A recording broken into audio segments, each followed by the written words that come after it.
मुंबई के सबसे पोश इलाकों में खड़ा एक सुपर लग्जरी बंगला और उस पर अचानक सरकारी ताला। हम बात कर रहे हैं उद्योगपति अनिल अंबानी के मशहूर अबोड बंगले की, जिसे प्रवर्तन निदेशालय यानी ईडी ने अटैच कर लिया है। ये सिर्फ एक आलीशान घर नहीं, बल्कि इसके पीछे हजारों करोड़ों रुपए के कथित घोटाले और मनी लॉन्ड्रिंग की जांच छिपी हुई है। बताया गया है कि इस अबोड बंगले की कीमत करीब 3,700 करोड़ रुपए है। अब तक इस केस में ईडी कुल 15,700 करोड़ रुपए से ज्यादा की संपत्ति जब्त कर चुकी है।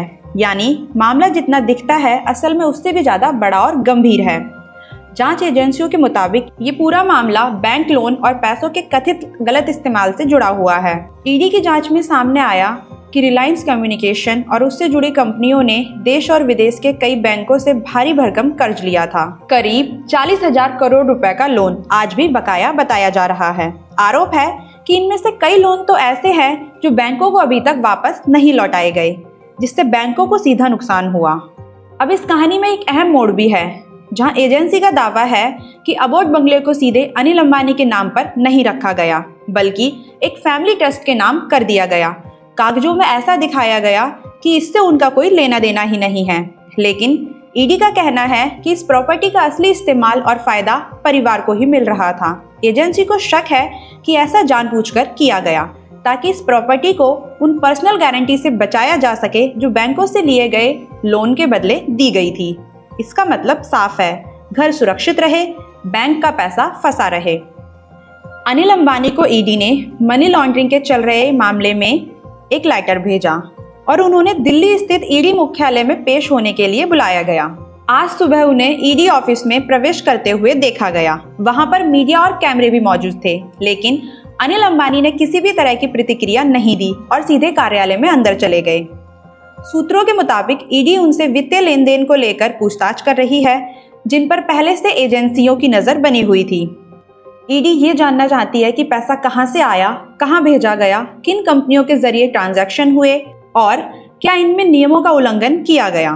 फिलहाल ईडी की ओर से पूछताछ को लेकर कोई आधिकारिक बयान जारी नहीं किया गया, लेकिन माना जा रहा है कि ये पूछताछ लंबी चल सकती है।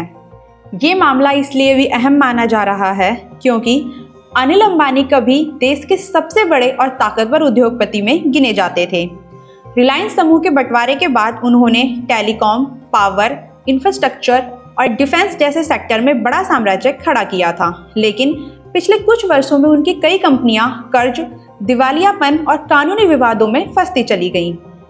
कानूनी विशेषज्ञों का कहना है कि फिलहाल लेटर का मतलब गिरफ्तारी नहीं होता। इसका मतलब सिर्फ इतना है कि जांच एजेंसी पूछताछ कर रही है और दस्तावेजों की जानकारी ली जा रही है। अगर जांच के दौरान कोई ठोस या गंभीर सबूत सामने आता है तो आगे की कार्रवाई तय की जाएगी। इस पूरे घटनाक्रम के बाद राजनीतिक बयानबाजी तेज हो गई है। ईडी ने साफ संकेत दिए हैं कि वो जनता के पैसे और देश के वित्तीय प्रणाली की सुरक्षा के लिए ऐसी कार्रवाई आगे भी करती रहेगी।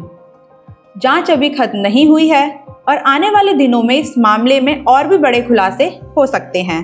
अब सबकी नज़र इस पर टिकी है कि ईडी की जांच किस दिशा में आगे बढ़ती है और इस हाई प्रोफाइल केस का अगला अध्याय क्या होगा।